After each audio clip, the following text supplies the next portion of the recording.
Hi friends, please subscribe to Amravati Media and press the bell icon for more latest updates.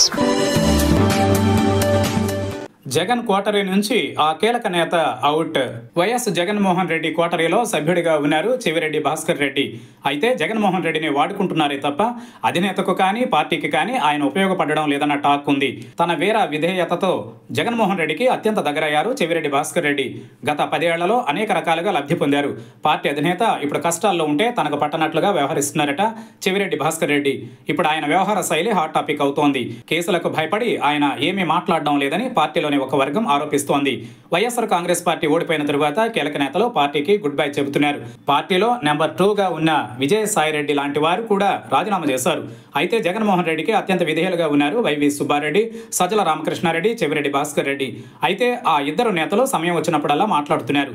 కానీ చెవిరెడ్డి భాస్కర్ రెడ్డి మాత్రం silent అయ్యారు. చెవిరెడ్డి భాస్కర్ రెడ్డి ఇప్పుడు జగన్మోహన్ రెడ్డి కోటరీలో ఒక వ్యక్తి.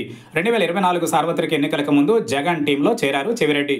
ముందుగా రాష్ట్రంలో రాజకీయ వారసత్వానికి సంబంధించి చెవిరెడ్డికి గ్రీన్ సిగ్నల్ ఇచ్చారు జగన్మోహన్ రెడ్డి.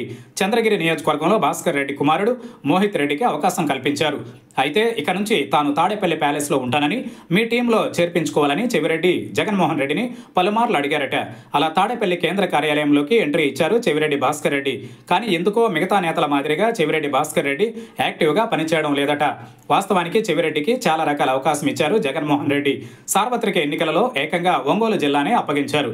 ఒక విధంగా చెవిరెడ్డి మూలంగానే బాలినేని పార్టీ నుంచి బయటకు వెళ్లిపోయారన్న టాక్ కూడా ఉంది. వైఎస్ఆర్ కాంగ్రెస్ పార్టీ ద్వారా రాజకీయంగానూ లాభపడ్డారు, ఆర్థికంగానూ బలోపేతమయ్యారు చెవిరెడ్డి భాస్కర్ రెడ్డి. ఎప్పుడో కాంగ్రెస్ హయాంలో ఆయన జడ్పీటీసీగా ఎన్నికయ్యారు. అటువంటి వ్యక్తిని గుర్తించి రాజశేఖర రెడ్డి ప్రోత్సహించారు. Tirupati urban development authority chairman గా నియమించారు. వైఎస్ఆర్ కాంగ్రెస్ పార్టీ ఆవిర్భావంతో ఆ పార్టీ వెంట అడుగులు వేశారు చెవిరెడ్డి భాస్కర్ రెడ్డి. జగన్మోహన్ రెడ్డి సైతం కీలకమైన చంద్రగిరి నియోజకవర్గంలో ఛాన్స్ ఇచ్చారు. నాయకుడిగా ఎదిగేందుకు అవసరమైన ప్రోత్సాహాన్ని అందించారు. 2019 ఎన్నికలలో రెండవసారి చంద్రగిరి నుంచి గెలిచేసరికి విప్గా ఛాన్స్ ఇచ్చారు. 2024 ఎన్నికలకు ముందు తన కుమారుడు మోహిత్ రెడ్డికి అవకాశం ఇవ్వాలని విజ్ఞప్తి చేయగా జగన్మోహన్ రెడ్డి సమ్మతించారు. మోహిత్ రెడ్డికి చంద్రగిరి, భాస్కర్ రెడ్డికి ఒంగోలు పార్లమెంట్ సీట్ను కేటాయించారు. కానీ 2 చోట్ల ఓడిపోయారు తండ్రి కొడుకులు. ప్రస్తుతం జగన్మోహన్ రెడ్డి వెంట ఉన్నారు చెవిరెడ్డి భాస్కర్ రెడ్డి. కానీ ఆ మధ్యన జనసేన ఆవిర్భావ సభలో సంచలన వ్యాఖ్యలు చేశారు బాలినేని శ్రీనివాసరెడ్డి. జగన్మోహన్ రెడ్డి తన భూములను బలవంతంగా లాక్కున్నారని ఆరోపించారు.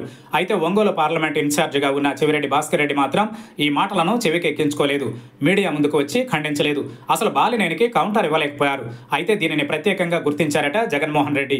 ఏకంగా తనపై మాటల దాడి చేస్తూ ఉంటే భాస్కర్ రెడ్డి ఏం చేస్తున్నారని ప్రశ్నించారట. ఇలాంటి వ్యక్తి తన వద్ద ఉంటే నష్టమని భావిస్తున్నారట. ఒకవేళ జగన్మోహన్ రెడ్డి సీరియస్గా తీసుకుంటే మాత్రం చెవిరెడ్డి భాస్కర్ రెడ్డికి ఇబ్బంది తప్పదు.